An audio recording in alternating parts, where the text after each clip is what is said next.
बिस्मिल्लाहिर्रहमानिर्रहीम। अस्सलामुअलैकुम दोस्तों, उम्मीद करती हूँ कि आप खैरियत से होंगे। Welcome back my YouTube channel amazing recipe. आज मैं आपको बताऊंगी कि किस तरह से हम माल्टे के जूस को 2 से 3 माह तक महफूज कर सकते हैं और जब दिल चाहे इससे हम लुत्फ अंदोज हो सकते हैं। रेसिपी बहुत आसान है, लेकिन इससे पहले अगर आप चैनल पर नए हैं जनाब तो चैनल को जरूर सब्सक्राइब किया करें और ये मेरा न्यू चैनल है, आपके सपोर्ट की जरूरत है। चले जी बिस्मिल्लाहिर्रहमानिर्रहीम। सबसे पहले और अहम बात, इसके लिए आपने बिल्कुल फ्रेश ऑरेंज लेने हैं। ठीक है, अच्छे से धो लेने के बाद आपने इनको काट देना है बीच में से। ये देखिए बहुत आसानी से। अच्छा, यहाँ पे मिस्टेक है जो लोग करते हैं वो मैं आपको आगे जाकर बताऊंगी, जिससे सारा जूस खराब हो जाता है। इस तरह से आपको एक पोट मार्केट से इजीली ये मशीन मिल जाएगी। ये देखिए 150 से 200 रुपए में मिलती है। इसे हम माल्टे का जूस है वो बहुत आसानी से निकाल सकते हैं। देखिए अगर आपके पास दूसरी वाली मशीन है तो आप उसको भी यूज कर सकते हैं।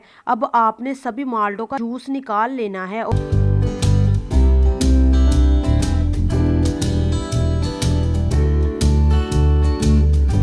और उसके बाद चले जी बिस्मिल्लाहिर्रहमानिर्रहीम। ये देखिए बहुत आसानी से जूस निकल गया है। अब आपने इसको एक खूबसूरत से बोल में स्टेन कर लेना है। अब इसको पुन लेना है। इसके अंदर छोटे छोटे बीज आ ही जाते हैं जो हमारे पूरे जूस को कड़वा कर देते हैं। एक दफा बड़ी जाली के साथ आपने इनको रिमूव कर लेना है। ये बहुत अहम स्टेप है। अगर हम इनको रिमूव ना करेंगे तो ओवरऑल जो हमारा जूस बनेगा वो बहुत ही कड़वा बनेगा और हमें समझ नहीं आएगी कि कड़वा क्यों है। ये जूस देख ले माशाल्लाह से तैयार हो चुका है। अब हम चलते हैं प्यारे से पैन की तरफ। 2 कप हम इसके अंदर चीनी लेंगे और 1 आधा कप जस्ट पानी का ऐड कर देंगे और लो टू मीडियम फ्लेम के ऊपर हम इसको अच्छे से पकाएंगे। याद रखिएगा चीनी बहुत ही शानदार प्रिजर्वेटिव है। ये चीजों को खराब होने से बहुत ज्यादा बचाती है। अच्छे से ये शीरा पका लेंगे।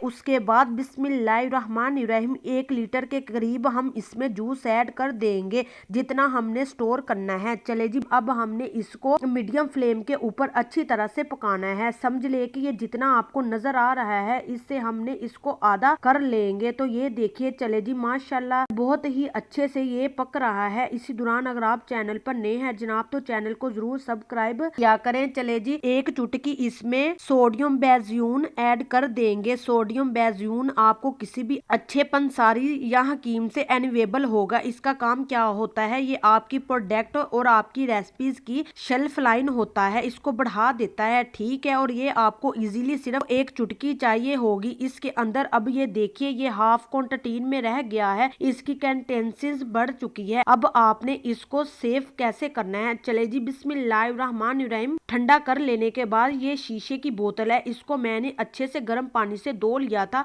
3 घंटे पहले और इसको उल्टा रख दिया था ताकि ये अंदर से अच्छे से ड्राई हो जाए। उसके बाद आपने क्या करना है, इस तरह से जूस को इसके अंदर ऐड कर देना है।